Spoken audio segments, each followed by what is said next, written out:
नमस्कार, मैं हूं शम्स ताहिर खान और आप देख रहे हैं वारदात। शबनम पिछले 13 सालों से जेल में बंद है। इनमें से 12 साल उसने मुरादाबाद की जेल में गुजारे, जबकि पिछले 1 साल से रामपुर की इसी जेल में बंद है। अब इस जेल का दरवाजा खुले और शबनम बाहर निकले तो फिर उसकी आखिरी मंजिल होगी मथुरा की जेल, क्योंकि फांसी मथुरा की जेल में ही होनी है। लेकिन शबनम और फांसी के बीच अभी भी कुछ वक्त लग सकता है। शबनम के बेटे ने राष्ट्रपति से एक अपील की है। अपील ये कि उसकी मां को माफ कर दिया जाए। क्या यह अपील काम करेगा? आखिर शबनम का यह बेटा कौन है? शबनम के बेटे को कौन लोग पाल रहे हैं? और आखिर शबनम के बेटे को गोद लेने की उनकी वजह क्या है? आज पूरी कहानी आपके सामने। पहले मेरे लिए बिट्टू है, बाद में कोई और है। बिट्टू हमें किसी भी सेंस में मिले, मुझे तो चाहिए था। बस एक जुनून था कि हाँ लेना है। कभी ये भी नहीं सोचा कि उसका फ्यूचर में रिजल्ट क्या होगा। भाई एक बच्चा है, मुझे लग रहा है कि उसको गार्जियन की जरूरत है।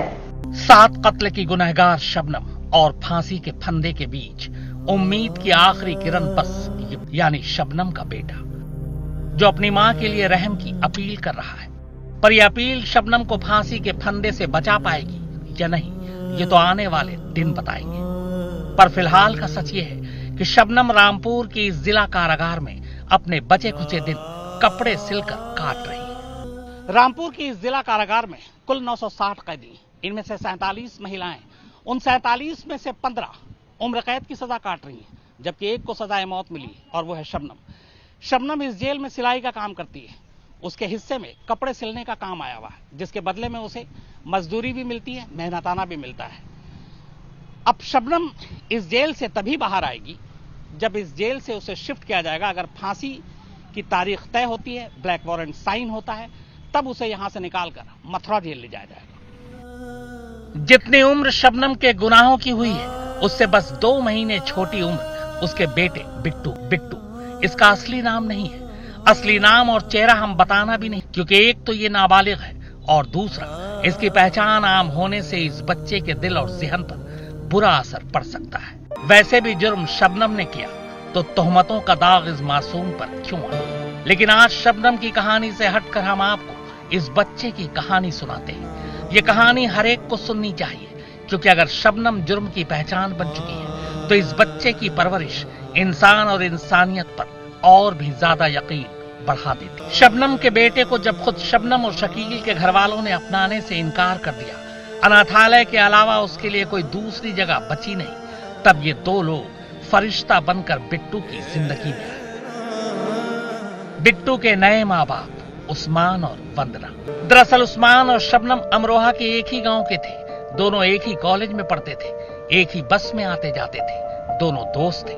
मगर शबनम अपने ही घर के 7 लोगों का खून कर जेल गई और जेल में ही उसने बिट्टू को जन्म दिया। इसके बावजूद उस्मान शबनम के बेटे को गोद लेना चाहता था, पर क्यों? शुरुआत में मैं शबनम पर एक किताब लिखना चाहता था, जो मैं आपको अभी आपको बताया भी है। और इसको उससे पहले मैं सिर्फ शबनम से मिलना ही चाहता था। उसके लिए स्टार्टिंग में ये 2012 की बात है।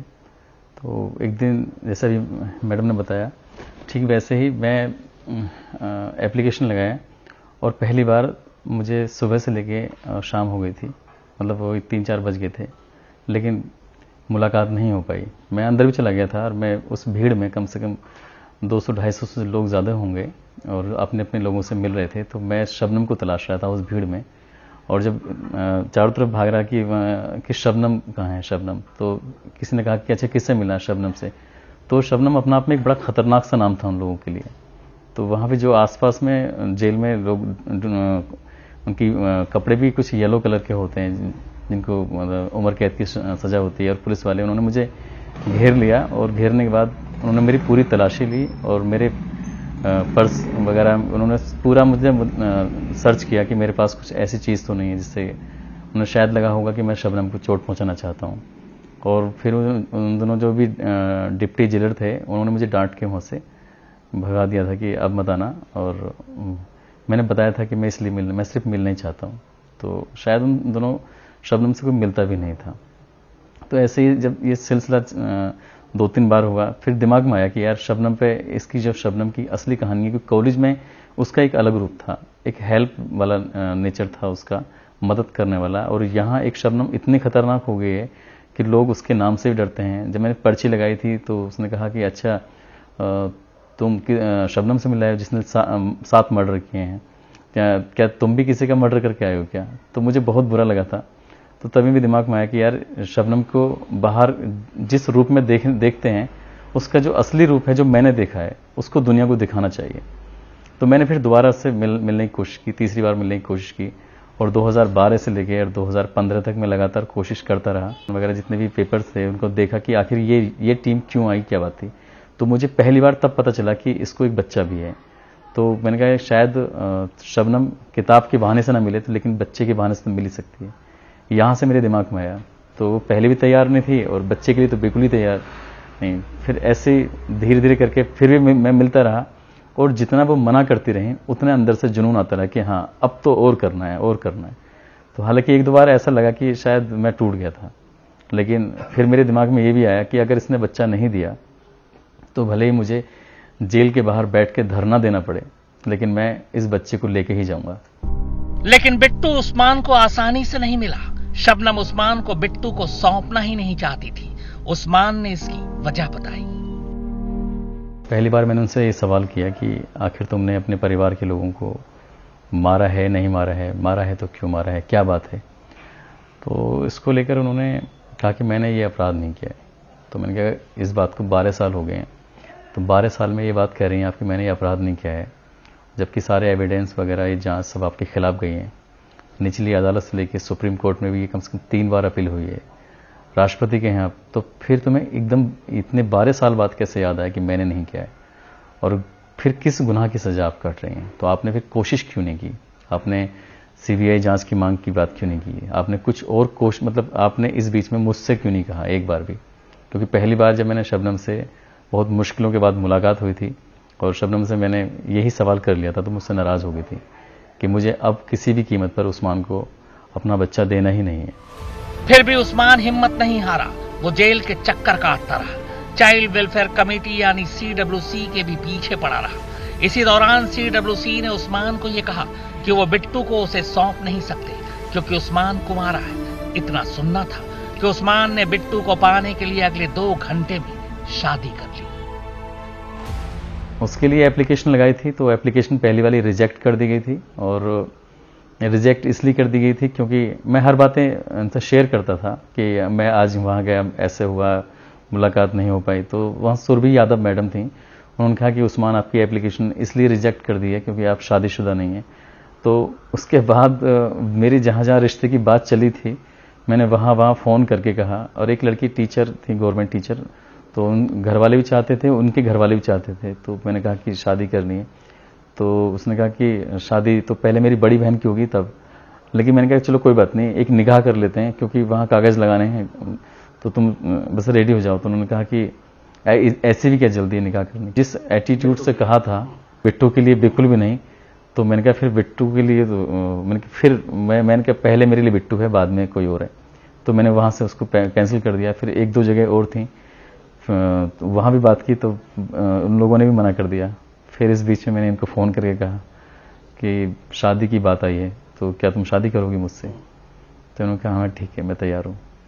उसके बाद फिर हम वैसे इन्होंने नहीं कि हाँ क्यों अभी अचानक, पहले से एक तो जानते थे क्योंकि हम लोग एक दूसरे से बहुत अच्छे दोस्त भी रहे थे स्टार्टिंग में, और इसी बीच में इनके मन में ज़्यादा प्यार पल रहा था, मेरे में कम था। अगर मेरे मन में ज़्यादा प्यार होता तो मैं शायद शादी की बात औरों से क्यों करता, सीधे इनसे करता आके। तो जब मैंने इनसे कहा कि मैं शादी करनी है, तो फिर इन्होंने बिना सोचे समझे फैसला लिया कि ठीक है। तब मुझे लगा कि शायद मैं गलत था जो मैं इधर उधर भाग रहा था। और जब आपने कहा कि मैं इस जल्दी में जो शादी कर रहा हूं इसकी वजह बिट्टू है, तो इनका क्या रिएक्शन था? इन्होंने कुछ भी कोई सवाल नहीं किया। इनको सिर्फ उस्मान चाहिए था, उस्मान को बिट्टू चाहिए था, और फिर ये एक फैमिली तैयार हो गई। उनका तकरीबन शाम के टाइम या दोपहर में मेरे पास फोन आता है कि मुझे एक चीज पूछनी है। मैंने क्या, बोलो। कि ताज नहीं मिल रहे हैं, तो वो कहने की शादी करना जरूरी है, क्या तुम मुझसे शादी करोगी। मैंने एक बार भी ये भी नहीं सोचा कि मैं उनसे कहूँ कि हाँ सोच के बताऊंगी। मैंने कहा ठीक है भाई, बिट्टू हमें किसी भी सेंस में मिले, मुझे तो चाहिए था। शादी के बाद भी राह आसान नहीं थी। शबनम उस्मान को तब भी अपने बिट्टू को सौंपना नहीं चाहती थी। CWC के समझाने पर शबनम तैयार हुई, लेकिन 3 शर्तों के साथ। पहली ये कि बिट्टू को 3 महीने के लिए ही इन दोनों को सौंपा जाएगा। अगर 3 महीने उन्होंने सही परवरिश की तो आगे देखा जाएगा। 3 महीने बाद जब उस्मान और वंदना बिट्टू को लेकर पहली बार शबनम से मिलाने जेल गए तो शबनम को यकीन ही नहीं हुआ। बिट्टू पहले से ज्यादा अच्छा और स्वस्थ हो चुका था। इसी के बाद शबनम ने अपने बिट्टू को हमेशा के लिए इन दोनों को सौंप दिया, पर 2 शर्तों के साथ। पहली, वो बिट्टू का असली नाम बदल देंगे, और दूसरी, वो कभी उसके गांव लेकर उसे नहीं जाएंगे। शबनम ने जब बिट्टू को उस्मान और उसकी बीवी को सौंपा तब शबनम की 2 शर्त थी। पहली शर्त ये कि वो उसके बिट्टू का नाम बदल देगी, क्योंकि वो नाम उसे अच्छा नहीं लगता था। और दूसरी शर्त ये थी कि वो दोबारा कभी उसके बेटे को अमरोहा उस गांव में लेकर नहीं जाएगी। इसके अलावा शबनम के बेटे ने भी बाहर आने के बाद उस्मान और अपनी नई मां से 3 शर्तें सामने रखी थी। अब बिट्टू अपने नए माँ बाप के साथ बेहद खुश था। बिट्टू के लिए माँ बाप ने अपना घर भी छोड़ दिया, नई जगह आकर रहने लगे। नए स्कूल में बिट्टू का दाखिला कराया और इसके साथ ही दोनों ने एक और फैसला लिया, जिसे सुनकर फिर से इंसानियत पर यकीन करने को जी चाहता है। बिट्टू से प्यार कहीं कम ना हो जाए, इसलिए दोनों ने तय किया कि वो कभी अपने बच्चे को जन्म नहीं देंगे। एक्चुअली मैं अपने आसपास 2 फैमिली ऐसी देख चुकी हूँ कि पहले उन्होंने जोश में आके कि भाई बच्चा नहीं हुआ, शादी के कई साल हो गए हैं, बच्चा अडॉप्ट कर लिया है। फिर उसके बाद पता चला कि पहला बच्चा जो अडॉप्ट किया वह 2-4 साल का है, 5 साल का, फिर उनका नेचुरली अपना बेबी हो गया है। स्टार्टिंग में जब बच्चे छोटे रहते हैं तो बचपन में सब इतना ध्यान नहीं देते, सब आराम से चलते रहते हैं। लेकिन जैसे धीरे बड़े होते हैं, शादी की बातें चलती हैं, शादी होने के बाद जो उनके बीच में एक गैप आता है, एक दूसरे की टांग खींचते हैं और एक वो डिफरेंस जो आ जाता है, वो देखने के बाद मैंने सोचा कि बचपन शायद बहुत अच्छे से निकल जाए। लेकिन रियल लाइफ तो आदमी जब ही महसूस करता है जब वो बड़ा होता है, जब उसको सेंस आता है। उस्मान और वंदना के लिए अब बिट्टू ही इनकी दुनिया है। वो इसे पढ़ा लिखा कर एक अच्छा इंसान बनाना चाहते हैं।